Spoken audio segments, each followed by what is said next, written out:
नमस्कार, मैं श्रेया और आप देख रहे हैं बातें यूपी की। मैं हाजिर हूं उत्तर प्रदेश की 10 बड़ी खबरों के साथ। यूपी के वाहन स्वामियों के लिए खुशखबरी, क्योंकि इन्हें अप्रैल से चिप युक्त स्मार्ट आरसी जारी होगी।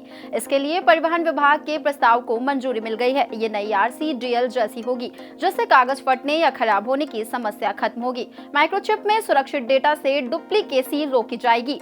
पुलिस और परिवहन अधिकारी कार्ड रीडर से इसे आसानी से जांच सकेंगे। स्मार्ट आरसी 2 भागों में होगी, एक में वाहन और मालिक की जानकारी, जबकि दूसरा रीडेबल डेटा स्टोर करेगा। इस नई व्यवस्था से जांच आसान होगी और भ्रष्टाचार पर भी रोक लगेगी।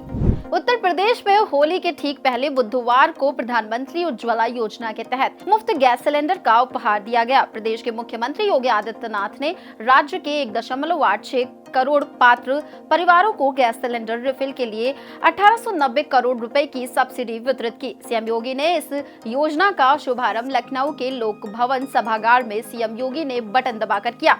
उन्होंने कहा कि पहले घूस देकर गैस कनेक्शन लेना पड़ता था, लेकिन अब ये सुविधा फ्री में दी जा रही है। अब बढ़ते हैं अगली खबर की ओर। इलाहाबाद हाईकोर्ट ने संभल की जामा मस्जिद में रंगाई पुताई और लाइटिंग की अनुमति दे दी है। कोर्ट ने एएसआई को 1 सप्ताह के भीतर ये कार्य पूरा करने का आदेश दिया। रमजान को ध्यान में रखते हुए ये फैसला लिया गया। एएसआई ने अपनी रिपोर्ट में कहा था कि मस्जिद में सफाई की जरूरत है, लेकिन रंगाई आवश्यक नहीं। कोर्ट ने सफाई के साथ झाड़ियों को हटाने के भी निर्देश दिए थे। दोनों पक्षों की दलीलें सुनने के बाद हाई कोर्ट ने मस्जिद के सौंदर्यीकरण को अनुमति दी।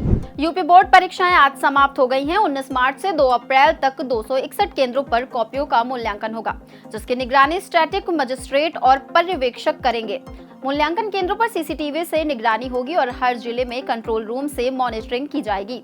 शिक्षकों व कर्मचारियों के लिए मोबाइल फोन और अन्य इलेक्ट्रिक उपकरण लाने पर प्रतिबंध रहेगा, जो मुख्य गेट पर जमा किए जाएंगे।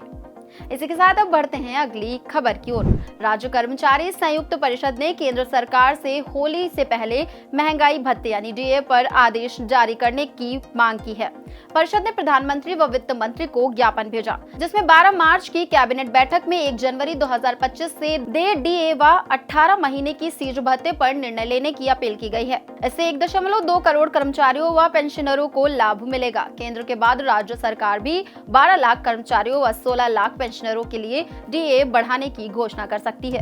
महायोजना 2031 के तहत प्रयागराज में 230 करोड़ की लागत से संगम पर 2.2 किलोमीटर लंबा रोपवे बनेगा। केंद्रीय मंत्री नितिन गडकरी ने एमओयू पर साइन किया। ये लेटे हनुमान मंदिर को त्रिवेणी पुष्प से जोड़ेगा, जिससे 30 मिनट का सफर 9 मिनट में होगा। कुंभ क्षेत्र का दायरा बढ़ाकर 1631 हेक्टेयर किया गया। यमुना किनारे नई टाउनशिप विकसित होगी। शहर में मल्टी लेवल पार्किंग और ग्रीन बेल्ट का विस्तार होगा। प्रयागराज विकास प्राधिकरण का क्षेत्रफल 88 वर्ग किलोमीटर बढ़ाया गया। डिप्टी सीएम केशव मौर्य ने इसे होली का उपहार बताया। वाराणसी के चिरई गांव ब्लॉक की महिलाएं इस होली पर इको फ्रेंडली हर्बल गुलाल तैयार कर रही हैं। चुकंदर, गाजर, पालक, गुलाब और हल्दी जैसी प्राकृतिक सामग्रियों से बना ये गुलाल त्वचा के लिए सुरक्षित और केमिकल मुक्त है। 2 साल में इसकी मांग 4 गुना बढ़ी है। 100 ग्राम गुलाल मात्र 25 रुपए में उपलब्ध है, जिससे महिलाएं आत्मनिर्भर बन रही हैं। ऑनलाइन बिक्री भी बढ़ रही है। ये गुलाल पर्यावरण के अनुकूल होने के साथ महिलाओं को आर्थिक रूप से सशक्त भी बना रहा है। इसी के साथ अब बढ़ते हैं अगली खबर की ओर। मैनपुरी के दिहुली नरसंहार मामले में 44 साल बाद फैसला आया। कोर्ट ने 3 आरोपियों को दोषी ठहराया। सजा 18 मार्च को सुनाई जाएगी। 1981 में फिरोजाबाद के दिहुली गाँव में 24 दलितों की निर्मम हत्या हुई थी। केस पहले फिरोजाबाद में चला, बाद में मैनपुरी ट्रांसफर हुआ। 2 आरोपियों को जेल भेजा गया, एक पर गैर जमानती वारंट जारी हुआ। हत्याकांड के पीछे गवाही देने का विवाद था। इस फैसले से पीड़ित परिवारों को न्याय की उम्मीद जगी है। उत्तर प्रदेश में राष्ट्रीय ग्रामीण स्वास्थ्य मिशन यानी NRHM घोटाले पर प्रवर्तन निदेशालय यानी ईडी ने बड़ी कार्रवाई की है। धन शोधन निवारण अधिनियम यानी PMLA के तहत 89.84 लाख रुपए की संपत्तियां कुर्क कर ली गई हैं। जांच में खुलासा हुआ कि कई लोगों ने अवैध रूप से संपत्तियां अर्जित की। 2005 से 2011 के बीच इस घोटाले में सरकारी फंड का दुरुपयोग हुआ था।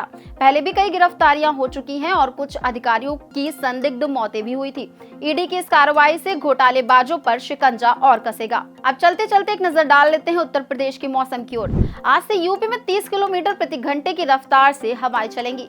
नए पश्चिमी विक्षोभ के कारण 14 से 15 मार्च को हल्की बारिश हो सकती है। झांसी में तापमान तापमान 38.6 डिग्री सेल्सियस तक पहुंच गया, जबकि कई शहरों में 35 डिग्री सेल्सियस पार हो चुका है। होली तक तापमान 35 डिग्री सेल्सियस से ऊपर जाने की संभावना है। लखनऊ की हवा मध्यम से खराब श्रेणी में दर्ज की गई है। अलीगंज और लालबाग में प्रदूषण स्तर ज्यादा है। मौसम वैज्ञानिकों के अनुसार गर्मी जल्द ही तेज होगी। तो ये थी दिन भर की 10 बड़ी खबरें। ऐसी खबरों को देखने के लिए देखते रहें और करते रहें बातें यूपी की। धन्यवाद।